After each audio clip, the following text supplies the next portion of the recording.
Apa sih yang kita inginkan untuk masa depan desa? Warga desa yang sehat, pendidikan yang berkualitas, pendapatan yang meningkat dan merata, lingkungan desa yang tetap lestari, desa aman, nyaman, dan damai berkeadilan. adat dan budaya desa terlindungi. Semua itu adalah cita-cita kita bersama melalui SDGs Desa. bergandengan dengan seluruh warga Sebi. Melangkah maju, mewujudkan cita-cita bersama. Desa-desa di Indonesia telah menapaki kemajuan. Gotong royong yang tetap terjaga. Fasilitas di desa semakin baik, pendidikan dasar mencukupi. Akan tetap kita tidak boleh lengah, sebab masih banyak tantangan yang menghadapi. pengangguran pemuda desa. Harus diatasi. Penurunan kemiskinan desa harus lebih cepat lagi. Kebakaran hutan harus dihentikan. Kekerasan terhadap perempuan harus dihilangkan. Pekerjaan-pekerjaan yang belum usai ini. Ini harus kita tuntaskan. Jadi, mari berdiri. Mari berdiri. Mari berdiri sebaris, berjajar bergandengan tangan, melukis kuntul baris, Mewujudkan cita-cita kita bersama. dan pastikan Tidak ada satupun warga desa yang tertinggal di belakang. mari membangun Indonesia dimulai dari desa. 18 tujuan untuk mewujudkan desa yang lebih baik.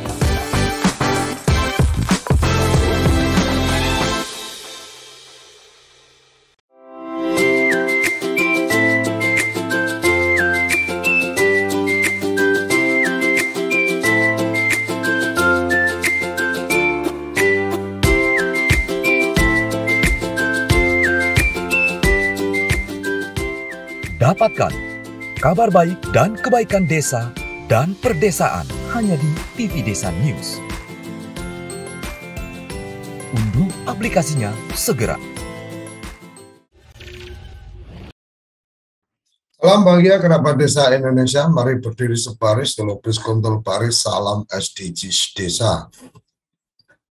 Pagi ini memulai pekan kita, ini Senin sampai Kamis sudah terjadwal topik-topiknya. Jadi pagi ini kita akan mendengar tentang strategi peningkatan kapasitas BPP. Jadi mungkin lebih ke kebijakan apa dari Kementerian Desa yang teman-teman perlu ketahui tentang strategi peningkatan kapasitas, karena kita ngikuti kemarin di acara Desa Institut kan ada pertanyaan kalau menuju titik tertentu atau tempat tertentu pilihannya adalah menentukan cara atau menentukan apa, memilih cara atau memilih jalan kan gitu. Nah ini kita akan mendengar apa strateginya seperti apa sehingga kita jadi tahu harus menggunakan jalan yang mana atau menggunakan cara bagaimana. Kira-kira itu yang bisa saya sampaikan sebagai pembuka, dan sepenuhnya waktu ke Gus Ivan tentang strategi peningkatan kapasitas TPP. Silakan Gus. Terima kasih Gus Koco, kerabat desa sekalian. Selamat pagi. Meskipun namanya strategi peningkatan kapasitas pendamping, sebetulnya hakikatnya tetap untuk kemanfaatan bagi desa ini Gus. Makanya kalau ada saat ini misalnya dari Pak Pardi Gendil Langit ikut serta begitu, kemudian dari para sekdes turut serta, karena supaya bisa mengetahui manfaat yang paling besar yang akan diperoleh bagi desa dari strategi peningkatan kapasitas pendamping desa. Sebetulnya ini salah satu inovasi yang dikembangkan oleh Gus Halim gitu, terutama untuk meningkatkan kemampuan desa. Dan kemudian karena Kementerian Desa memiliki wahananya, yaitu pendampingan kepada masyarakat, maka kemudian itu harus digunakan dengan cara yang sebaik-baiknya. Jadi kalau pengalaman praktis dari Gus Halim itu bahwa di satu kabupaten di sana pendampingnya itu selalu orangnya itu saja. Jadi dengan adanya tes pendampingan, dengan adanya upaya untuk merampingkan pendampingan dan sebagainya, tapi selalu orang yang itu saja, pendamping yang itu saja, selalu menempati posnya. Kemudian setelah didalami lebih lanjut, ternyata memang dengan tes apapun pendamping tersebut nilainya selalu tinggi karena memang memahami proses-proses pendampingan. Nah, kiranya seperti itu sebetulnya yang diharapkan. Mau namanya daily report, mau namanya evaluasi kinerja, mau namanya tes P3K atau yang lain-lain, itu harapannya adalah pendamping selalu lulus dari semua ujian-ujian itu. Tentu saja untuk mencapai ke sana tidak bisa sekaligus dan menggerakkan 35.000 pendamping desa kalau nanti meningkat sampai 40.000. Dan kalau pendamping desa disatukan, ada rancangan dari Bappenas seluruh pendamping itu disatukan menjadi pendampingan. Kementerian Keuangan sudah membuat akun khusus yang disebut akun pendampingan misalnya, maka memang ini satu wahana yang sangat kuat dan sangat lebar, sangat besar. Makanya sudah saatnya mengetahui bagaimana Gus Halim itu memberikan atau menunjukkan inovasinya dan kemudian kita bisa menjalankan di lapangan. Jadi ini paling tidak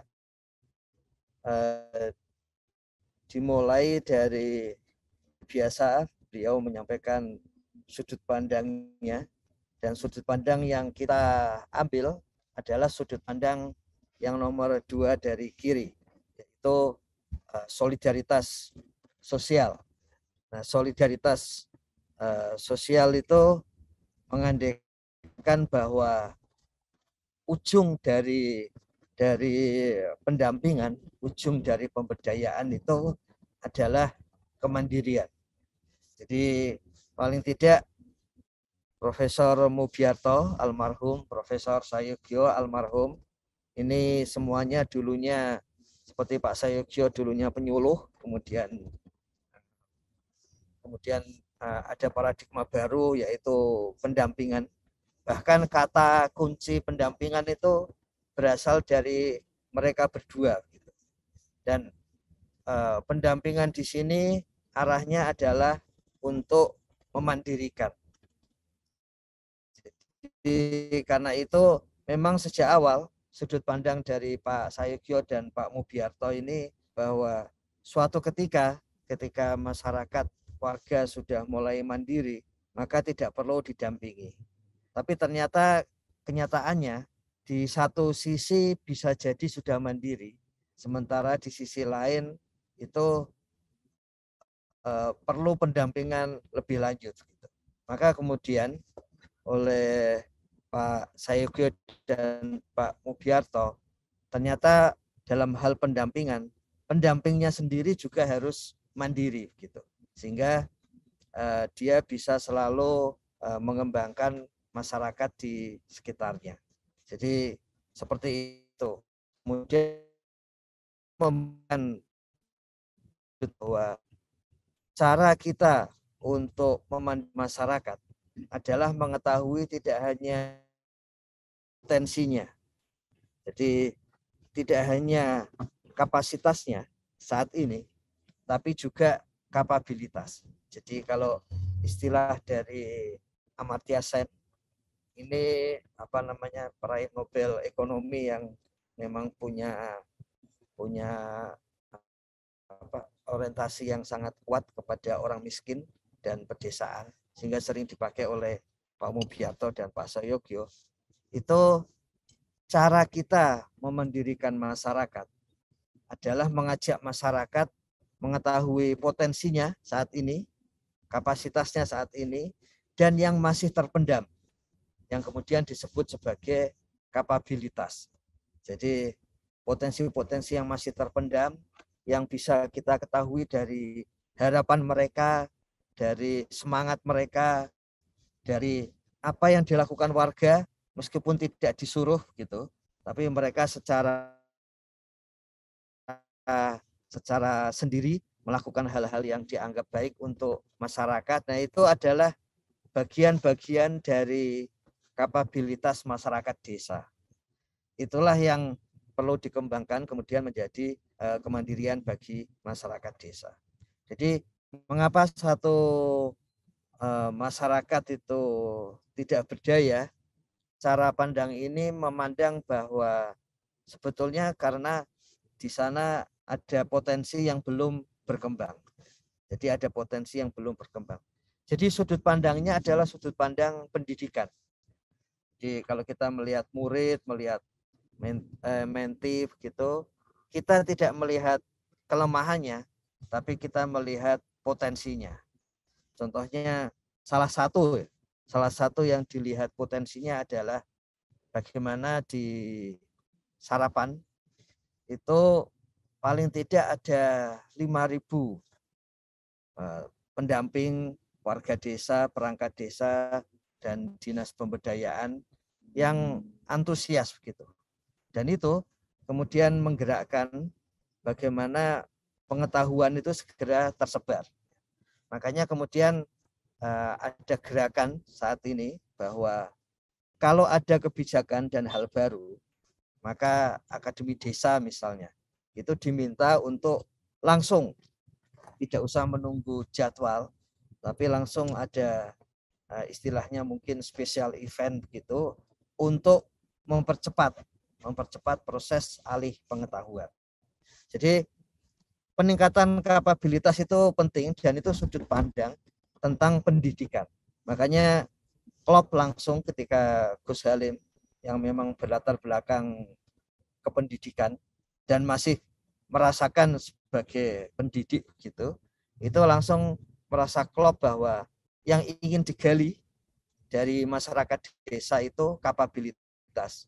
Dan salah satu strategi untuk menggali kapabilitas masyarakat adalah menggali kapabilitas pendamping sendiri.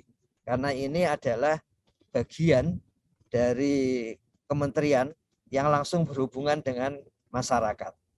Sejak tahun lalu misalnya sudah disadari keunggulan dari Kementerian Desa itu selalu yang berkaitan dengan masyarakat.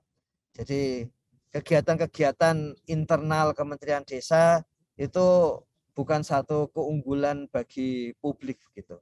Tapi ketika kegiatan itu punya hubungan dengan publik, maka itu menjadi poin-poin yang akan menunjukkan kinerja kementerian secara lebih fair gitu.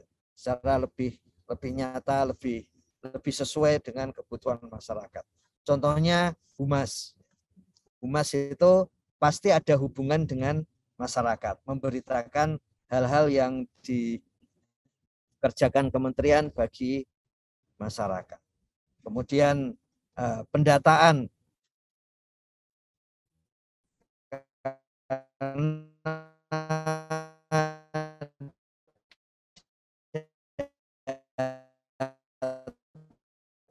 itu dipakai saat ini untuk menunjukkan kinerja Kementerian Desa bagi masyarakat.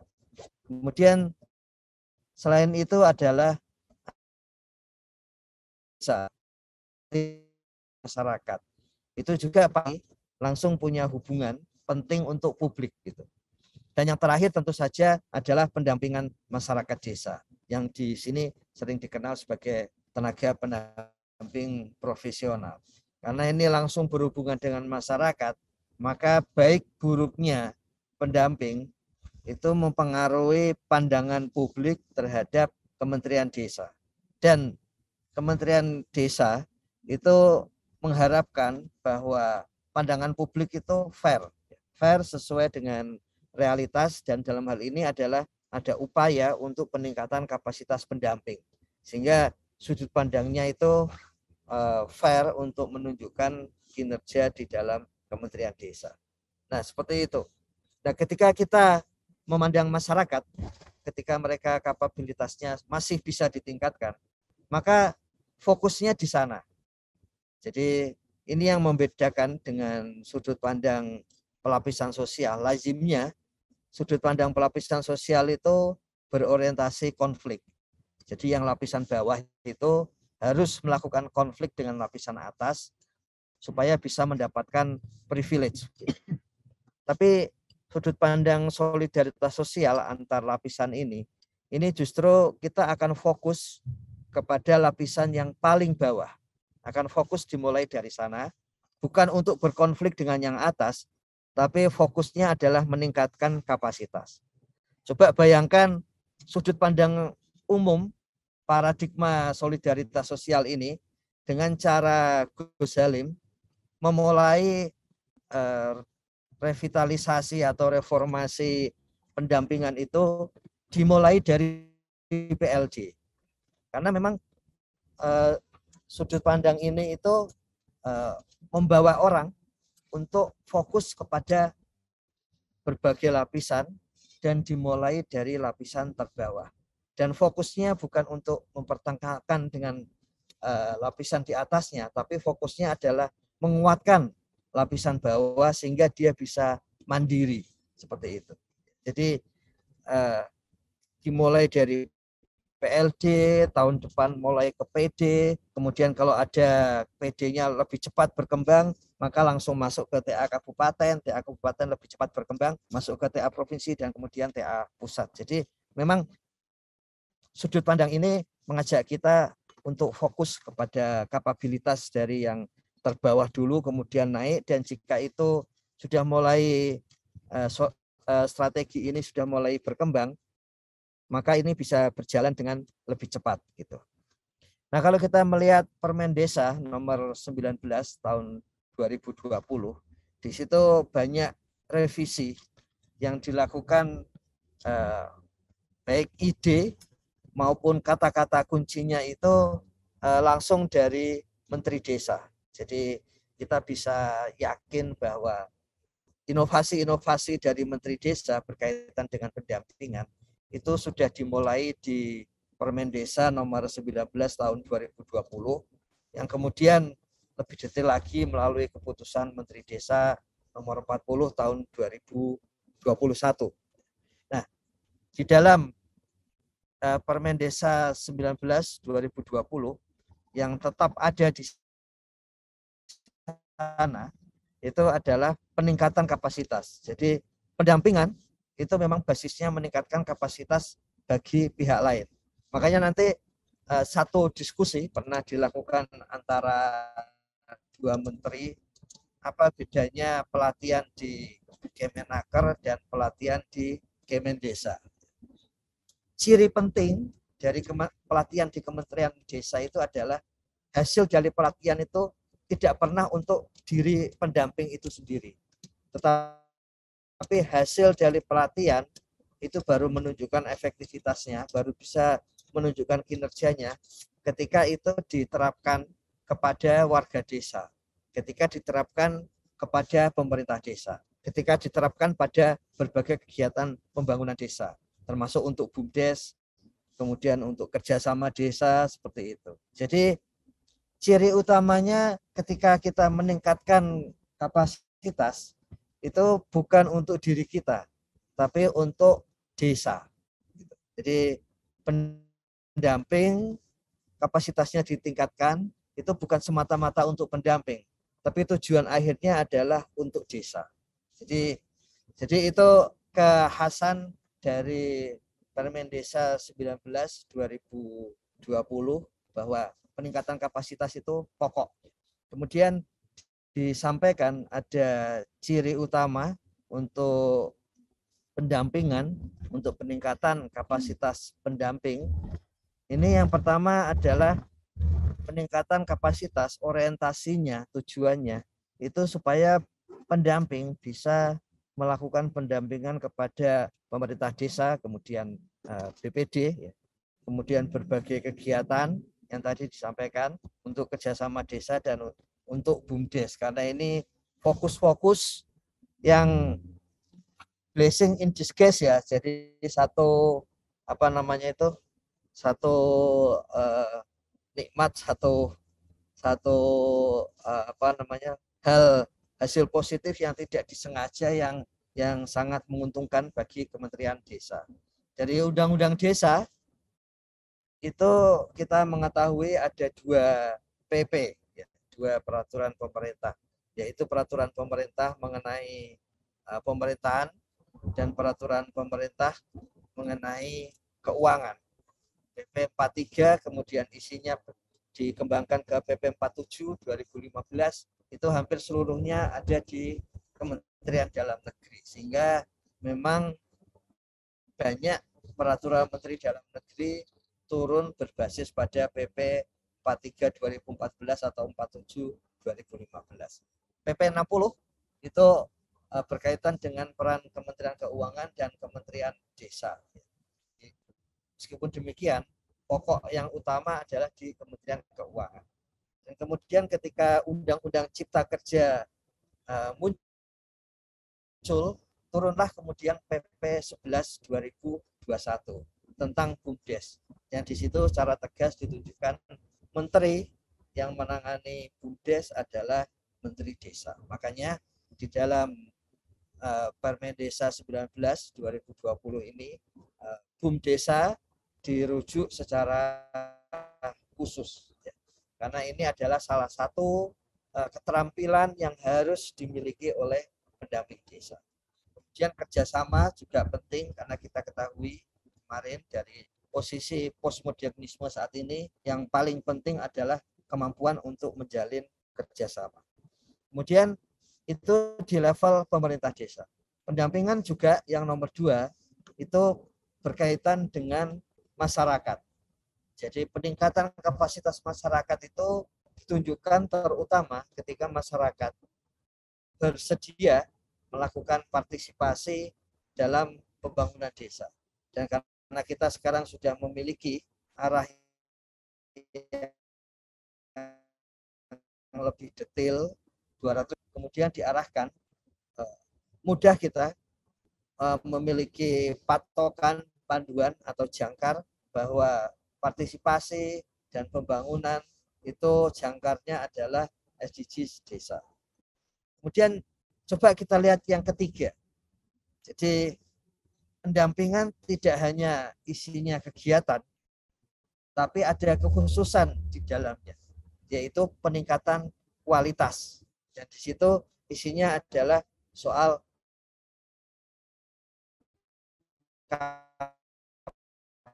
kapabilitas, soal pembelajaran.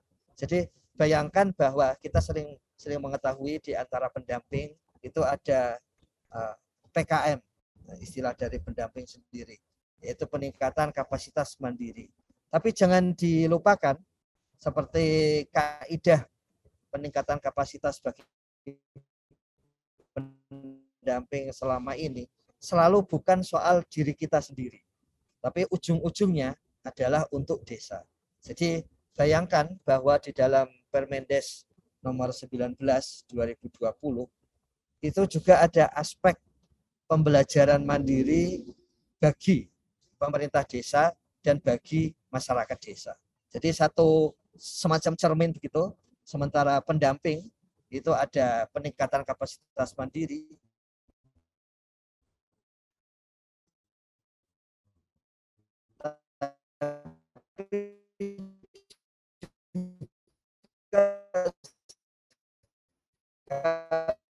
sekaligus ada peningkatan kapasitas bagi warga desa. Jadi ini kependidikan di dalam pendampingan. Dalam pendampingan berbasis solidaritas sosial yang memang ujungnya itu untuk peningkatan kapasitas.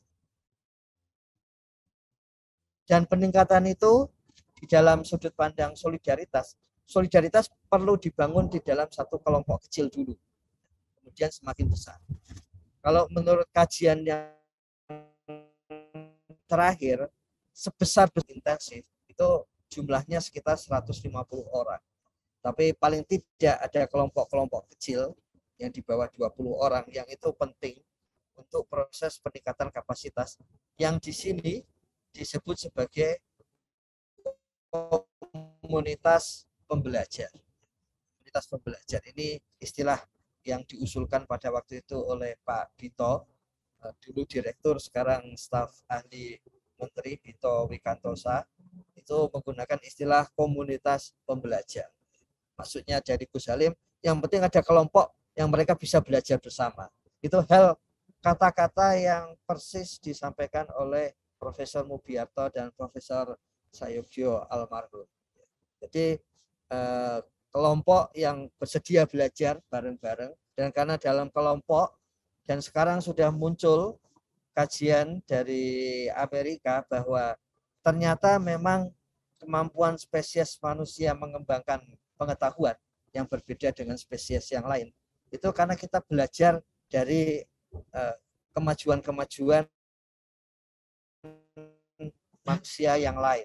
Jadi memang satu komunitas, satu kelompok itu menjadi penting karena memang itulah cara manusia untuk meningkatkan kapasitas. Jadi ada WA group sarapan, kemudian nanti ada WA group PLD, ada WA group PD,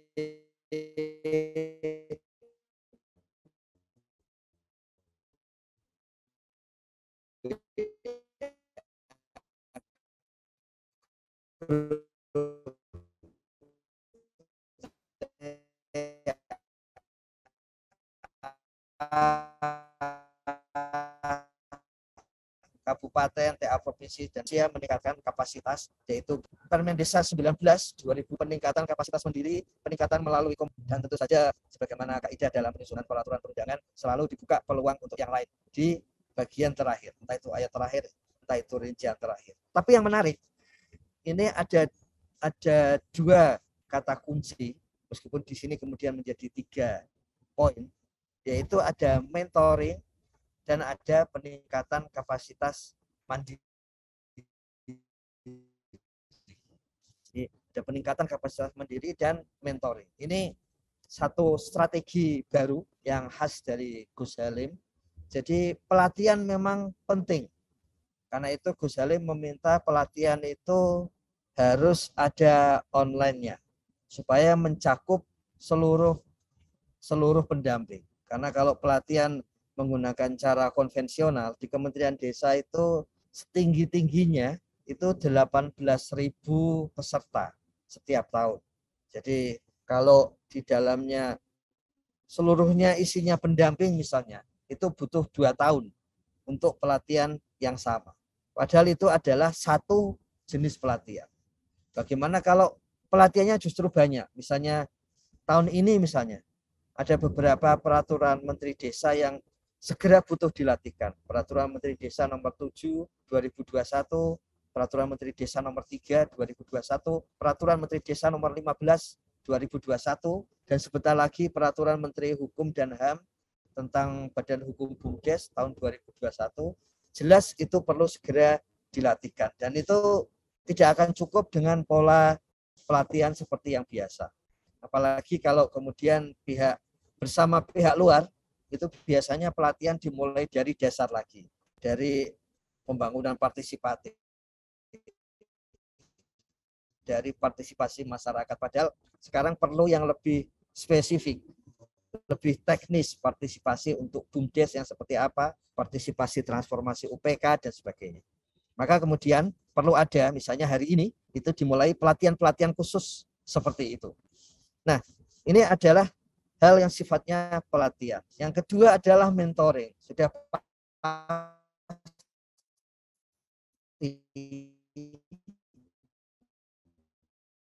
kata kunci ini di dalam ini adalah yang dimasukkan langsung. Ini benar-benar satu perubahan paradigma bahwa tugas dari pendamping dari level PLD sampai level pusat. Kalau PLD itu mentoring kepada pemerintah desa dan warga desa. Tapi kalau PD itu sudah mulai mentoring kepada PLD. Tenaga ahli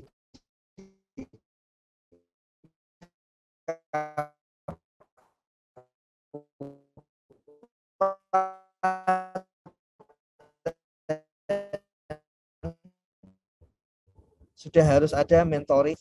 Sudut pandang mentoring itu pendidikan. Kita ketahui di dalam itu seminari, pesantren, sekolah, kuliah seperti itu, kita tahu selalu ada, misalnya ada siswa santri ya misalnya yang sulit untuk belajar, bahkan mungkin nakal gitu.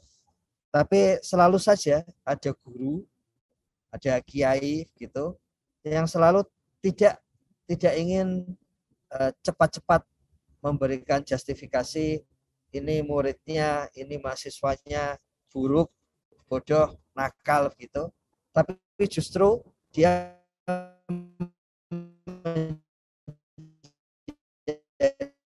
di bagian ya sebetulnya mencari potensi positif dari mahasiswa-mahasiswa itu.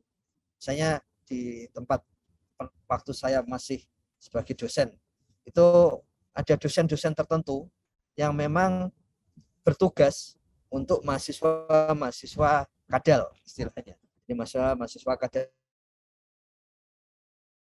luarsa, nggak lulus-lulus gitu. Kemudian hanya dosen-dosen tertentu ini yang memang orientasinya itu peningkatan kapabilitas yang diberi tugas untuk mendampingi mahasiswa tersebut.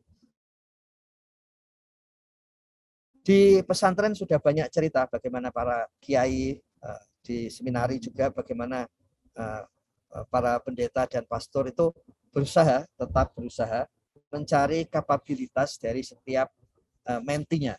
Nah, mentoring itu seperti itu. Mentoring itu ketika PD menggali kapabilitas dari PLD. Ketika TA kabupaten menggali kapasitas dari PD-PD-nya. Kemudian ketika TA provinsi itu menggali kapabilitas dari TA-TA kabupaten. Ya seperti itu. Jadi memang mentoring ini tujuannya adalah sama, mempercepat peningkatan kapasitas dari menti.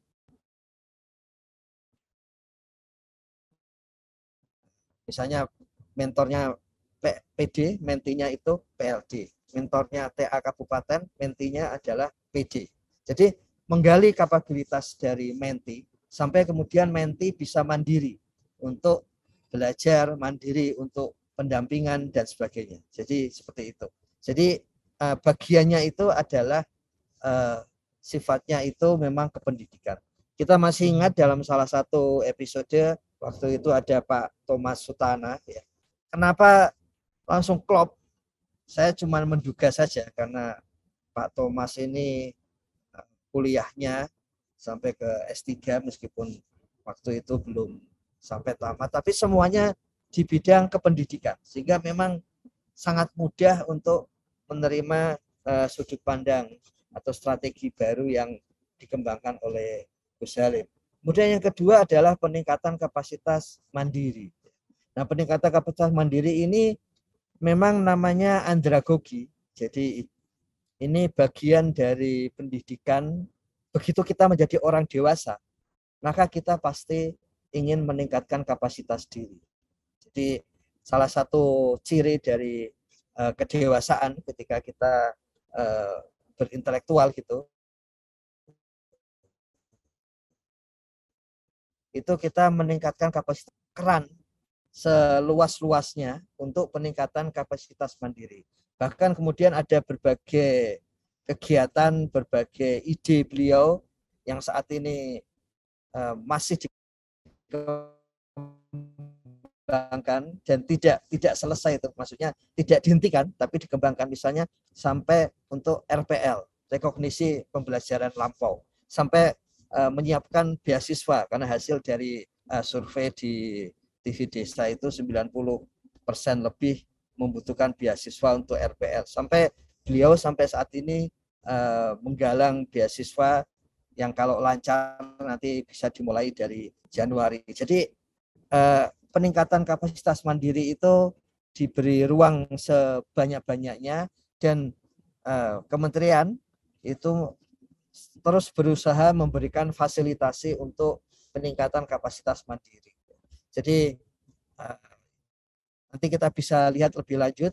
Kemudian berikutnya adalah komunitas pembelajar. Jadi komunitas pembelajar ketika para pendamping berinisiatif membentuk WA group, kemudian kalau kita lihat di dalam WA group itu deskripsinya jangan yang lain-lain kecuali untuk urusan pengetahuan ini. Gitu. Jadi kalau ketika ada yang mengiklankan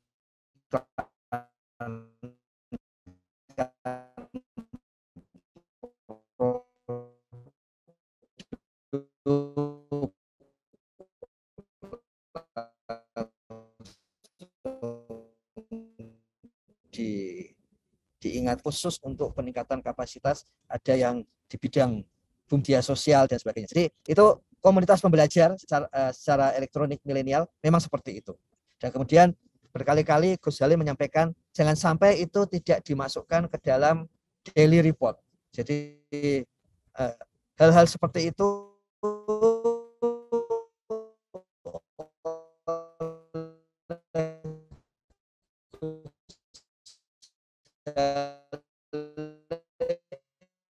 diminta untuk dianalisis, sampaikan secara rutin hasil analisis oleh para pendamping itu bentuknya apa,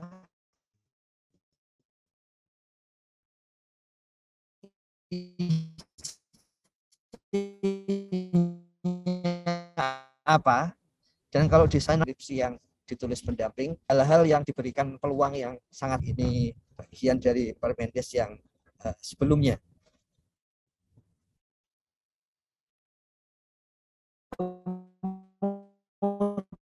Kemudian apa isi dari peningkatan itu, ada yang mengirimkan e-book di dalam WA group gitu. Kemudian kami diskusikan itu di lantai 2. Ini ada pendamping membagikan e-book. Memang e-booknya relevan. Dan kemudian bahkan sebagian e-booknya berbahasa asing. Bahasa asing itu waktu itu bahasa Inggris ya. Nah, bukan bahasa yang lain.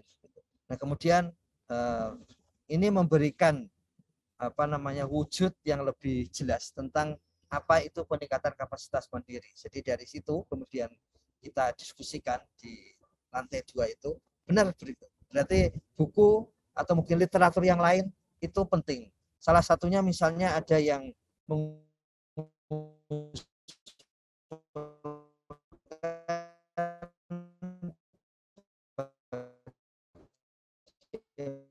mana dengan peribahasan dari itu.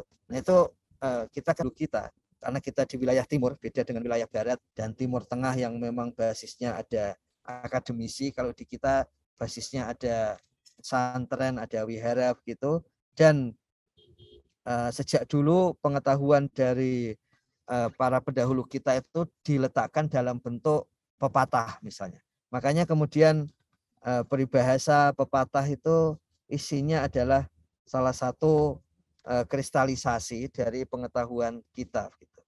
Maka oleh Gus Halim disampaikan, wah kalau seperti itu berarti banyak dong ya, banyak seperti itu. Kemudian mendalami YouTube video ya, atau mungkin video-video yang lain, Zoom dan sebagainya, itu juga bagian dari peningkatan kapasitas mandiri. Jadi waktu itu dalam salah satu rapat itu ditunjukkan bagaimana pendamping dan warga desa itu segera membuat konten tentang kebijakan Kementerian Desa. Jadi makanya ketika kebijakan kementerian itu karena masalah administrasi penganggaran, kemudian administrasi birokrasi itu kemudian muncul di publik, pelatihannya itu sebulan kemudian. Nah, di masa 1-2 hari pun itu ternyata di YouTube sudah muncul video-video dari pendamping desa sendiri, dari warga desa sendiri, dan itu kemudian di dalam rapat itu seperti ini juga masuk di dalam peningkatan kapasitas mandiri. Bahkan di situ sudah mulai pada aspek pembelajar, yaitu ketika pendamping merefleksikan hasil dari pengetahuan kebijakan baru itu dan kemudian menggunakan sarana video untuk memberikan pembelajaran bagi pihak-pihak lain. Seminar, webinar sudah pasti itu bagian dari proses peningkatan kapasitas mandiri. termasuk kalau sampai ada yang ikut kursus ya. Nah, saat ini misalnya ada yang kursus SDG desa itu sudah pasti bagian dari peningkatan kapasitas mandiri. Yang sedang kuliah kemudian ada hari-hari tertentu di dalam 1 minggu mengikuti kuliah yang itu mendukung pada akhirnya nanti mendukung untuk peningkatan pendampingan di desa, sudah pasti itu juga peningkatan kapasitas mandiri. Kalau tidak, mana mungkin ada RPL ya kan? Kalau kuliah itu tidak peningkatan kapasitas mandiri, mana mungkin sampai menteri desa sendiri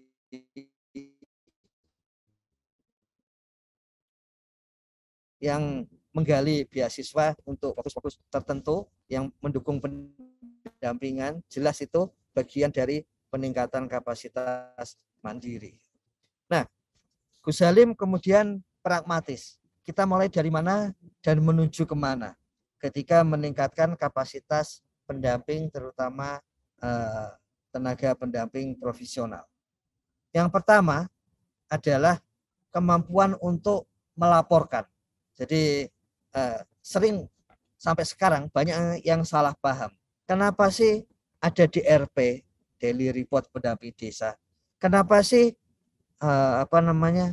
kok yang diharapkan itu dari pendamping adalah melapor ya. Jadi istilah Gus Halim, nggak usah lah di tahap awal ini mengajak pemerintah desa untuk memperbaiki APBDes, memperbaiki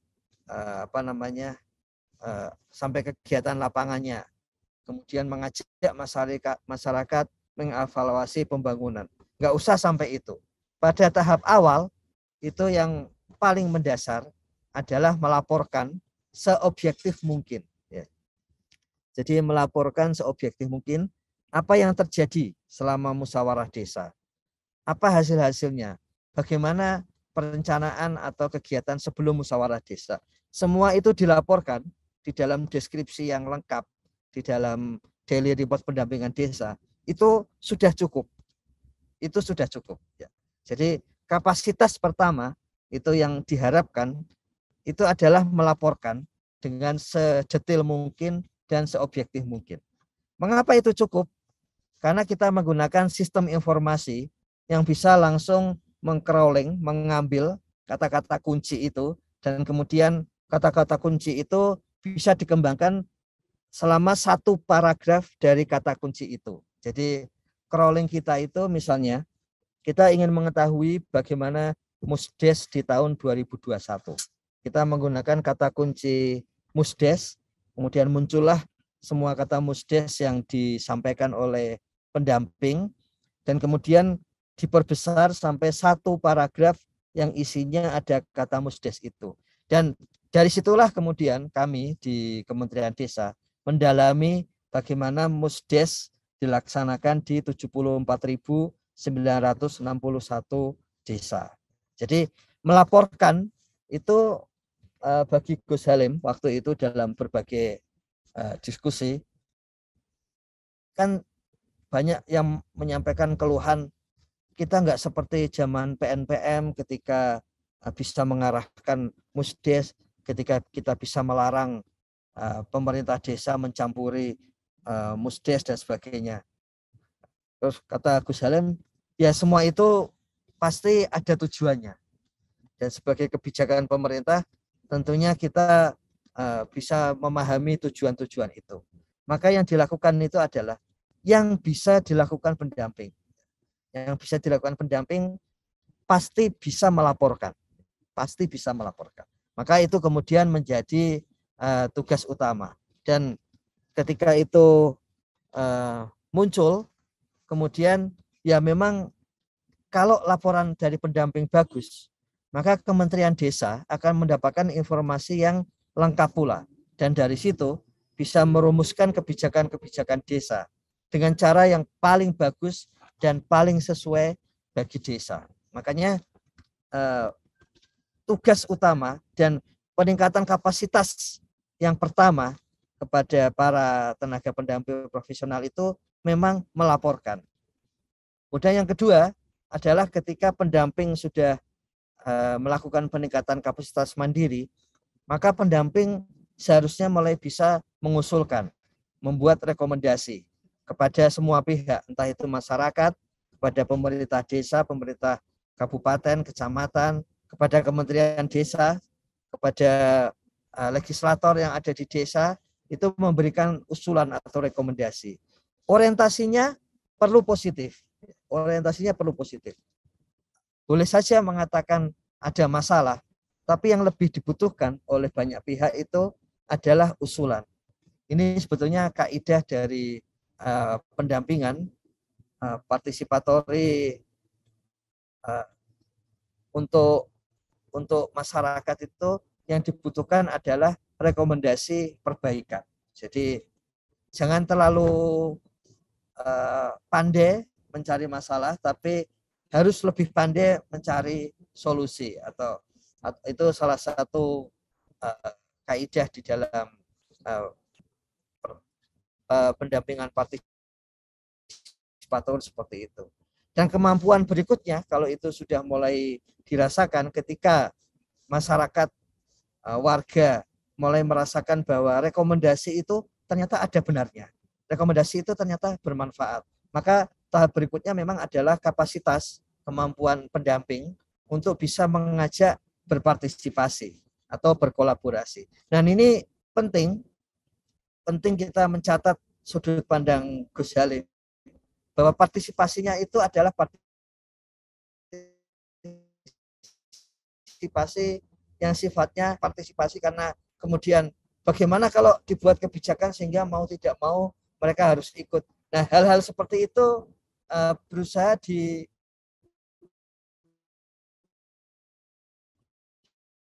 dihindari oleh Gus. Diharapkan adalah kalau istilah Habermas itu partisipatori yang sifatnya otentik, yang sifatnya memang keinginan. Sehingga kita kenal kata-kata kunci yang digunakan oleh Menteri Desa di dalam berbagai keputusan beliau itu adalah relawan. Ada banyak yang mengkritik nanti dengan adanya relawan tidak bisa dibayar dan sebagainya. Tapi memang tujuannya adalah memperoleh partisipasi yang otentik, partisipasi yang sukarela. Maka mengajak partisipasi dan kolaborasi kerjasama ini itu memang mengajak secara sukarela. Makanya kemudian istilahnya adalah relawan. Bahkan ketika Permen Desa 2020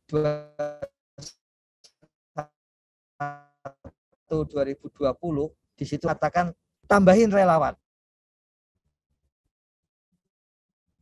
Maka kemudian jadilah Pokja Relawan Pendataan Desa. Jadi ini adalah satu sudut pandang mengenai partisipasi yang dikembangkan oleh Menteri Desa. Dan jika partisipasi itu mulai terwujud, maka yang harus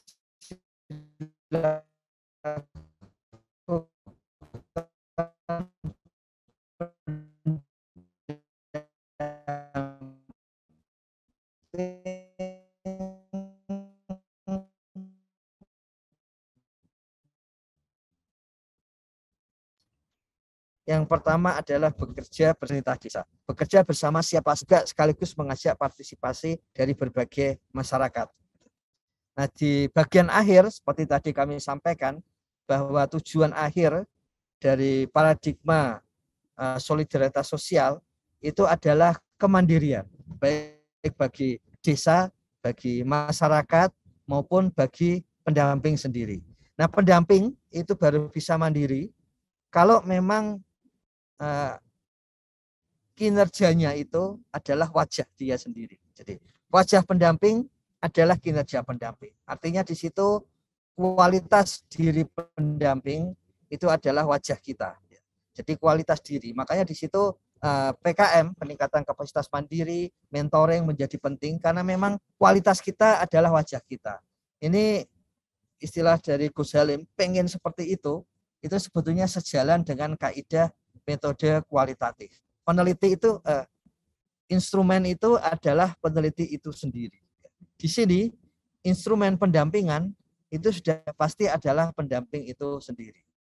Jadi, tadi kami sampaikan, kami ulang bahwa selalu orientasinya adalah mampu mengajak warga, masyarakat, pemerintah desa berpartisipasi.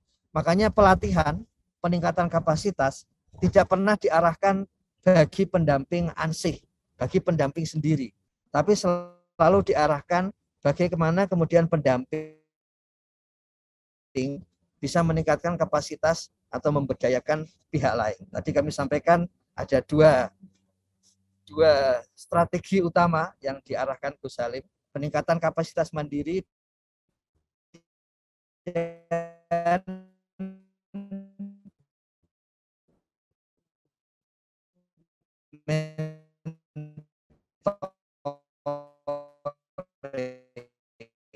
itu strategi barunya. Gus Salim juga memastikan bahwa di bidang tertentu dan karena pendamping di wilayah tertentu. Jadi contohnya ketika Gus Salim memberikan amanat kepada Sapa Desa, tim Sapa Desa, itu tim Sapa Desa harus dibagi menurut kabupaten. Sehingga ketika Gus Salim perlu informasi kabupaten A, maka Sapa Desa kabupaten A harus yang paling ahli dibandingkan dengan seluruh PNS lain di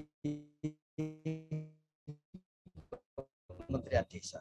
Nah, begitu. Maka ada istilah wilayah, membagi wilayah bagi pendamping. Itu maksudnya adalah memang di samping mentoring, pendamping itu akan ahli di wilayah itu. Tidak ada yang lebih tahu tentang wilayah itu daripada pendamping itu. Jadi harapannya seperti itu. Jadi kalau pendamping di pusat punya wilayah, misalnya Sumatera Utara dan Aceh misalnya begitu, maka dia harus yang paling ahli tentang desa-desa, kondisi, perkembangan, dinamika tentang pedesaan di Sumatera Utara dan Aceh. Kemudian ketika di Aceh ada pendamping di provinsi, memiliki region, memiliki wilayah tugas misalnya di Aceh Besar dan Aceh Timur, maka dia harus ahli tentang kondisi wilayah Aceh Besar, Aceh Timur. Demikian seterusnya sampai ke PLD di lapisan yang di paling real ya di desa. Dia juga harus ahli di desa itu. Jadi sebetulnya itu yang diharapkan sehingga pendampingan itu selalu bergerak sendiri, semakin bergerak tapi punya perspektif paradigma yang sama, solidaritas sosial tadi, meningkatkan kapasitas dan berbasis kepada wilayah, satu keahlian terhadap wilayahnya, sehingga kemudian memang tidak ada yang bisa menggantikan pendamping itu di wilayah itu karena dia memang yang paling ahli gitu. Dia yang paling mampu, yang paling berkapasitas, termasuk kapasitas warga dan pemerintah desa untuk berpartisipasi dalam pembangunan atau aspek-aspek positif dari perubahan sosial di desa. Kiranya seperti itu, Gus Koco. Jadi satu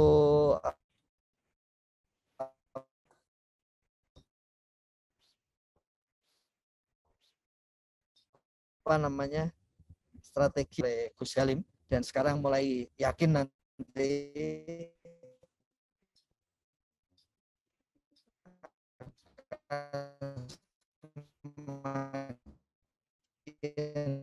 pesat ini baik meningkatkan kapasitas pendamping karena kan kemanfaatan bagi desa.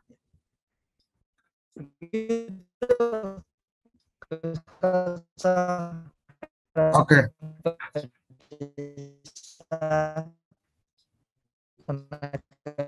Pendamping profesional juga Kades Sekdes Dinas Pemberdayaan Masyarakat.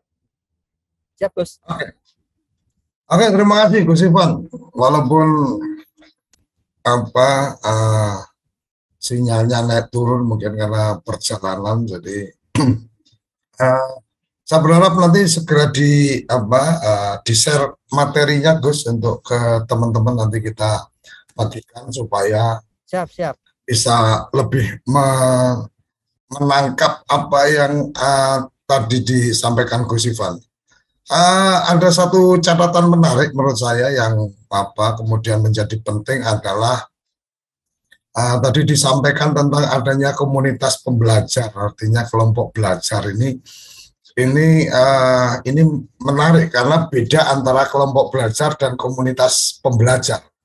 Kalau kelompok belajar itu orang yang ingin belajar kemudian berkelompok, tapi kalau pembelajar itu setiap kita itu bisa menjadi guru, bisa menjadi murid, setiap kita bisa menjadi mentor maupun menjadi mentee untuk orang lain. Ini sesuatu yang menurut saya ini menjadi menarik. Dan untuk program ini, untuk semangat pembelajar ini, tadi Gus Ivan sudah menyampaikan tentang bagaimana kebijakan yang kemudian baru disampaikan mungkin 2-3 hari sudah ada teman-teman yang kemudian mencoba menerjemahkan, memberikan informasi dan seterusnya, dan itu kita kemarin sudah langsung bisa langsung mendapatkan model baik, artinya satu pembelajaran yang baik adalah ketika kita beberapa hari yang lalu pagi ada update dari aplikasi, kemudian teman-teman sudah juga ada yang memulai bisa membagi informasinya, bahkan caranya seperti ini dan seterusnya. Ini menurut saya memang proses belajar cepat atau proses untuk percepatan distribusi informasi ini dengan teknologi akan menjadi lebih memudahkan. Teman-teman sharing menggunakan video dan seterusnya itu juga bagian yang lain yang menarik. Dan satu informasi ini Gus, mohon dukungan dari teman-teman di Kementerian Desa dan juga kerabat desa di seluruh Indonesia.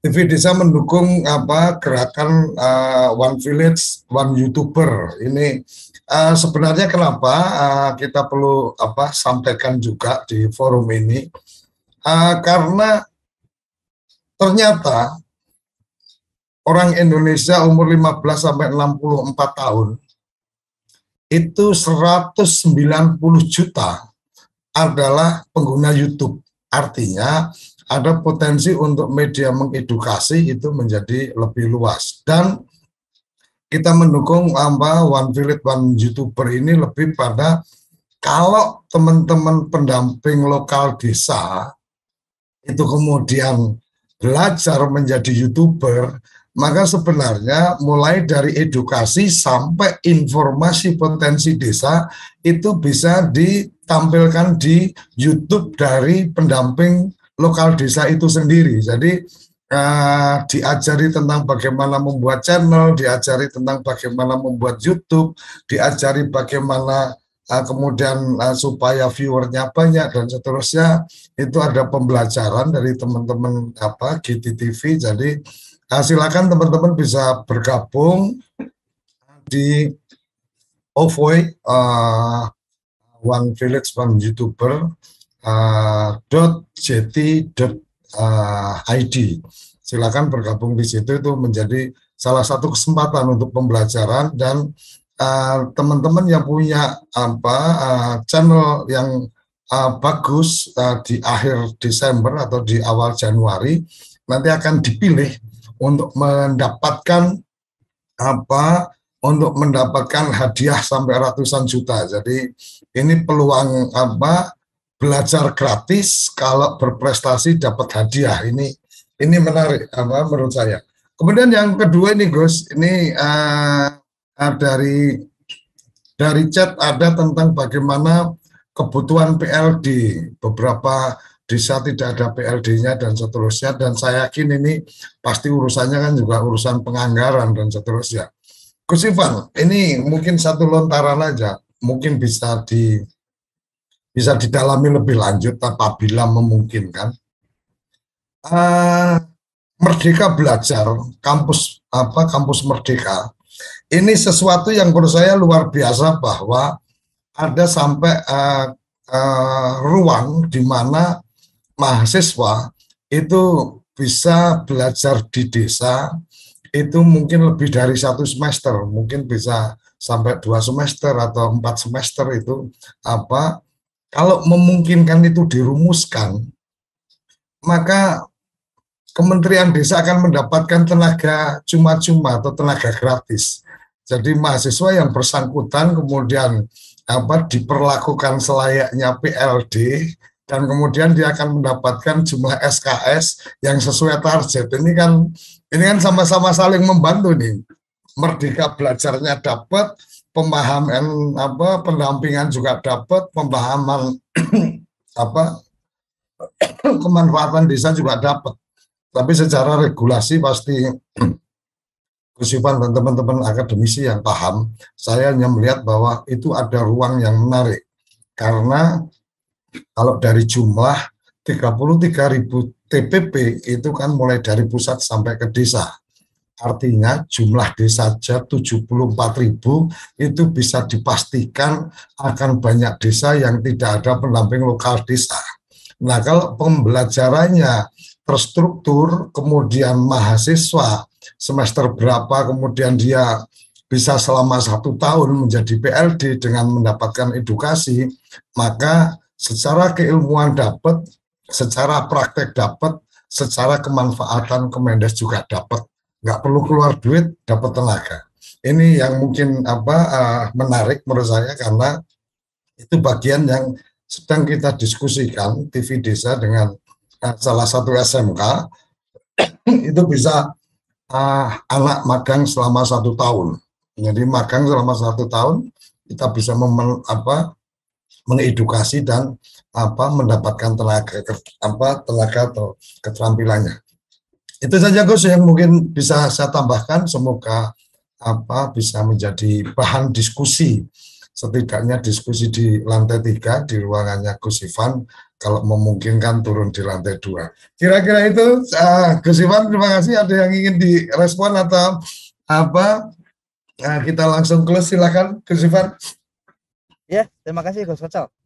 Jadi yang Merdeka Belajar itu BPSDM menyusunnya, nanti coba kita lihat hasilnya. Kemudian apakah tadi menarik juga untuk PLD yang kosong, kalau pas klop malah diisi oleh para mahasiswa. Nah, mahasiswa ini kemudian perlu mendapatkan mentoring dari PLD yang selama ini sudah ada di sana. Jadi jangan cuman tidak hanya PD, pada hakikatnya PLD juga akan mentoring juga ke lapangan. Kalau yang lain tadi Gus setuju itu. Nanti kita naik ke lantai 3 kemudian turun ke lantai 2 supaya segera dijalankan. Karena ini momentum untuk menguatkan masyarakat desa. Begitu, Gus Kocok. Oke, terima kasih. Kerabat desa, teman-teman penggiat desa, pendamping profesional, kepala desa, perangkat desa, BPD, dan instansi supradesa yang mengikuti acara ini. Terima kasih, dan kita akan terus hadir tiap pagi pukul 6 sampai pukul 7 dari Senin sampai Jumat di sarapan SDGs Desa. Jangan lewatkan sarapan SDGs Desa, karena dengan sarapan SDGs Desa maka kita akan mendapatkan gizi-gizi, akan mendapatkan informasi yang bermanfaat. Kadang-kadang kita nggak cuma butuh harapan, tetapi kita juga butuh sarapan. Itu menjadi bagian untuk kekuatan. Harapan selalu ada dan sarapan akan menguatkan. Terima kasih, salam bahagia kerabat desa Indonesia. Kita akan ketemu lagi di acara sarapan SDGs Desa berikutnya. Salam bahagia kerabat desa Indonesia. Mari berdiri sebaris, lulubis kontrol baris, salam SDGs Desa, salam desaisme. Terima kasih.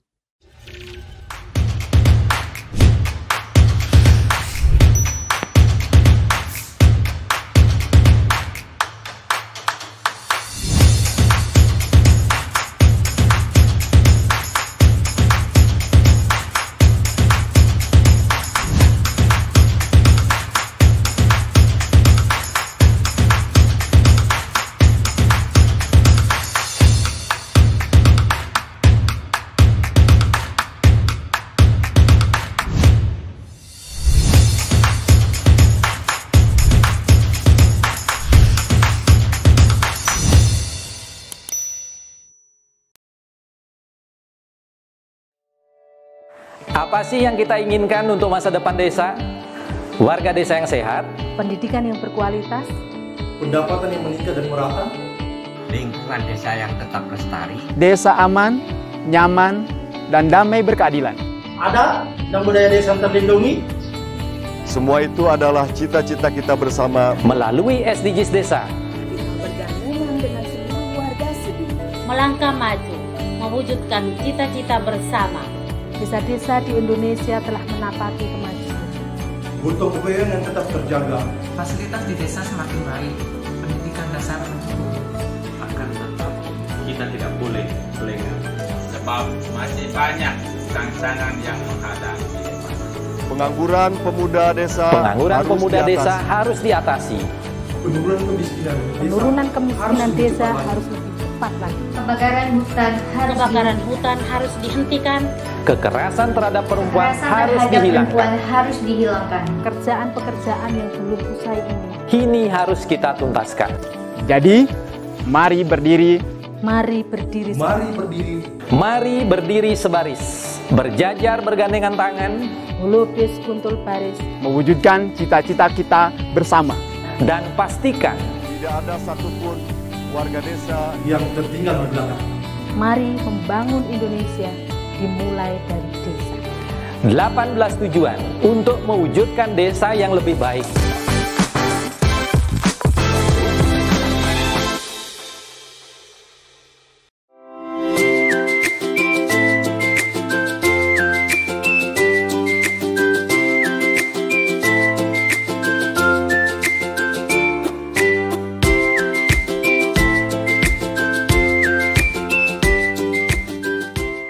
Dapatkan kabar baik dan kebaikan desa dan perdesaan hanya di TV Desa News.